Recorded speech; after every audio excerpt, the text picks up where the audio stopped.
All right, we have problem 6.17. It says a 20 microfarad, a 20 microfarad capacitor is subjected to a voltage pulse having a duration of 1 second. And these are the equations for their respective time periods. So let's go. I'm going to call this A and this one B. I'm going to go with A.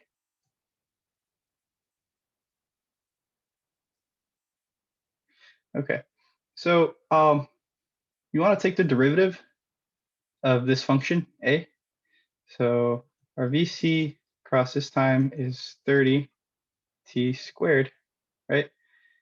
And we want to, we take the derivative. So dVt over dt. That way we find the points across because we want to sketch this current pulse. We know it's 60t.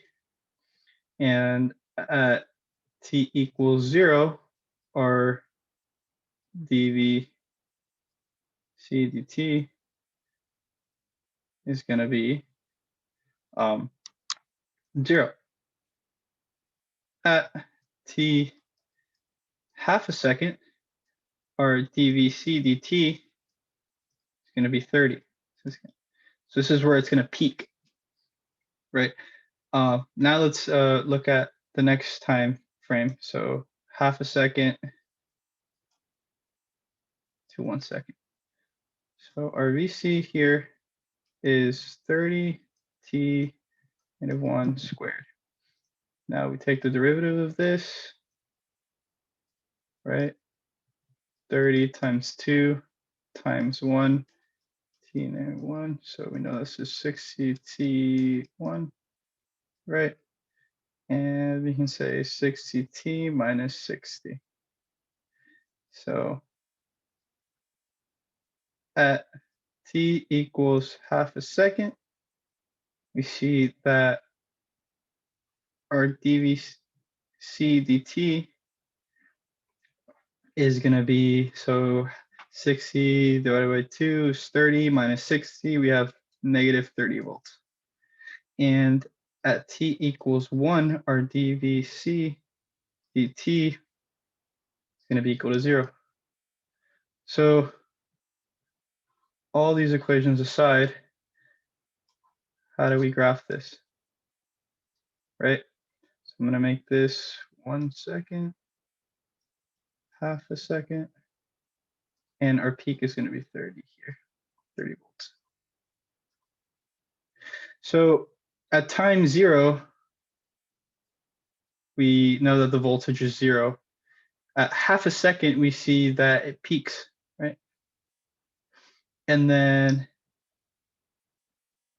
after half a second, actually I'm going to erase this and make this graph because this isn't only, we're not only dealing with the positive y-axis. So there.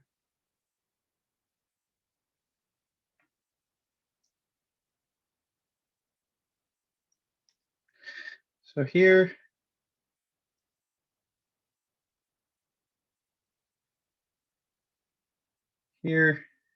and then at half a second again, when we look at our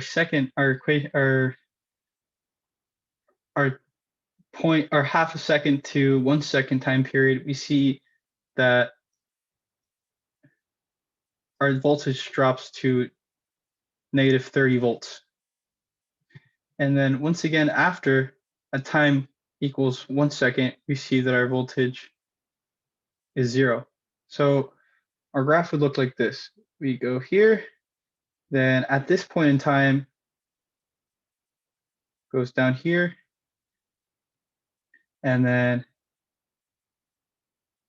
it goes up here. So all this would look linear. So it would look like this, this, this. That looks way better than this.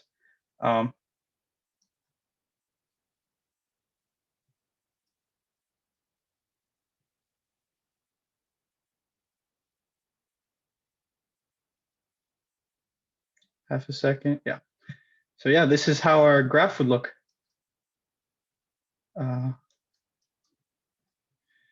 And yeah, this is the current pulse during a 1 second interval.